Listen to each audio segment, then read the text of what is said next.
ರಾಜ್ಯದ ವಿವಿಧ ಕಾಲೇಜುಗಳಲ್ಲಿ ರ್ಯಾಗಿಂಗ್ ಪಿಡುಗು ಮಿತಿ ಮೀರ್ತಾ ಇದ್ದು ಇದನ್ನು ನಿಯಂತ್ರಿಸುವಲ್ಲಿ ಪೊಲೀಸ್ ಇಲಾಖೆ ವಿಫಲವಾಗಿದೆ ಎಂದು ಶಾಸಕ ಡಾಕ್ಟರ್ ಭರತ್ ಶೆಟ್ಟಿ ಆರೋಪಿಸಿದ್ದಾರೆ.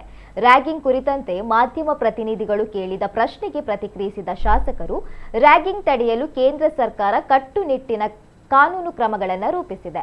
ಆದರೂ ರಾಜ್ಯದ ವಿವಿಧ ಕಾಲೇಜುಗಳಲ್ಲಿ ರ್ಯಾಗಿಂಗ್ ಪ್ರಕರಣಗಳು ನಡೀತಾ ಇವೆ.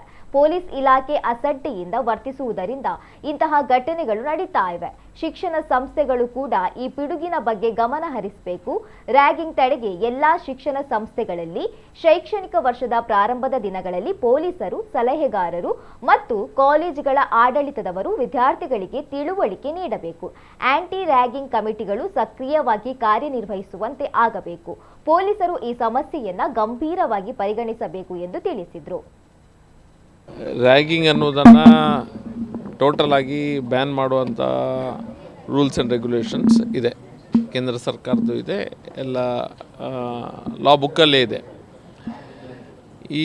ಈಗ ಪುನಃ ವರ್ಷಕ್ಕೆ ಒಂದೆರಡು ಸತಿ ನಮಗೆ ಕೇಳಿ ಬರ್ತದೆ. ಎಜುಕೇಷನ್ ಇನ್ಸ್ಟಿಟ್ಯೂಷನ್ಸ್ ಎಲ್ಲೆಲ್ಲ ಜಾಸ್ತಿ ಇದೆ, ಎಲ್ಲ ಕರ್ನಾಟಕದ ಎಲ್ಲ ಕಡೆಗಳಲ್ಲಿ ರ್ಯಾಂಕಿಂಗನ್ನು ಕಂಪ್ಲೀಟಾಗಿ ನಿಲ್ಲಿಸುವಲ್ಲಿ ನಮ್ಮ ಪೊಲೀಸ್ ಸಿಸ್ಟಮ್ ಫೇಲಿಯರ್ ಆಗಿದೆ. ರ್ಯಾಗಿಂಗನ್ನು ನಿಲ್ಲಿಸಬೇಕಾದದ್ದು ಬಹಳ ಮುಖ್ಯ. ಯಾಕಂತಂದರೆ ರ್ಯಾಗಿಂಗ್ನಲ್ಲಿ ಕೆಲವರು ಖಾಲಿ ಹೆಸರು ಕೇಳ್ತಾರೆ, ಊರು ಕೇಳ್ತಾರೆ, ಕೆಲವರು ಬಹಳ ಅಸಭ್ಯವಾಗಿ ಅವರನ್ನು ನಡೆಸ್ಕೊಳ್ತಾರೆ, ಬೇರೆ ಬೇರೆ ರೀತಿಯ ಶಬ್ದಗಳಿಂದ ಅವರನ್ನು ಹೀಯಾಳಿಸ್ತಾರೆ, ಕೆಲವು ಕೆಲಸಗಳನ್ನು ಮಾಡಲಿಕ್ಕೆ ಹೇಳ್ತಾರೆ. ಅಂದರೆ ಅವರಿಗೆ ಒಂದು ಇನ್ಸಲ್ಟ್ ಮಾಡೋ ರೀತಿಯಲ್ಲಿ ಅದನ್ನು ಮಾಡ್ತಾರೆ. ಸೆನ್ಸಿಟಿವ್ ಇರುವಂಥ ವಿದ್ಯಾರ್ಥಿಗೆ, ಫಸ್ಟ್ ಇಯರಿಗೆ ಬಂದಂಥ ಸೆನ್ಸಿಟಿವ್ ವಿದ್ಯಾರ್ಥಿ ಯಾರಿದ್ದಾರೆ ಅವನಿಗೆ ಅದನ್ನು ತೆಗೆದುಕೊಳ್ಳಿಕ್ಕೆ ಆಗೋದಿಲ್ಲ. ಕೆಲವು ಸತಿ ಭಾಳ ಮಾಡಬಾರ್ದನ್ನು ಆ ಮಕ್ಕಳು ಮಾಡಿದ್ದು ಸಹ ನಾವು ಕೇಳಿದ್ದೇವೆ.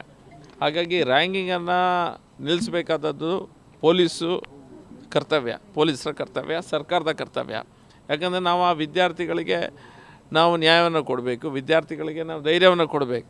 ಎಲ್ಲೋ ಒಂದು ಕಡೆ ಅವ ಕಲೀಲಿಕ್ಕೆ ಬಂದಾಗ ನಿಮಗೆ ಕಲೀಲಿಕ್ಕೆ ಅನುಕೂಲವಾಗುವಂಥ ವಾತಾವರಣವನ್ನು ಸಮಾಜ ಸೃಷ್ಟಿ ಮಾಡಿಕೊಡ್ಬೇಕು. ಸಮಾಜ ಸೃಷ್ಟಿ ಮಾಡಿಕೊಡ್ಬೇಕಾದ್ರೆ ಪೊಲೀಸ್ ಇಲಾಖೆ ಅದ್ರ ಬಗ್ಗೆ ಗಮನವನ್ನು ಇಟ್ಕೊಳ್ಬೇಕು.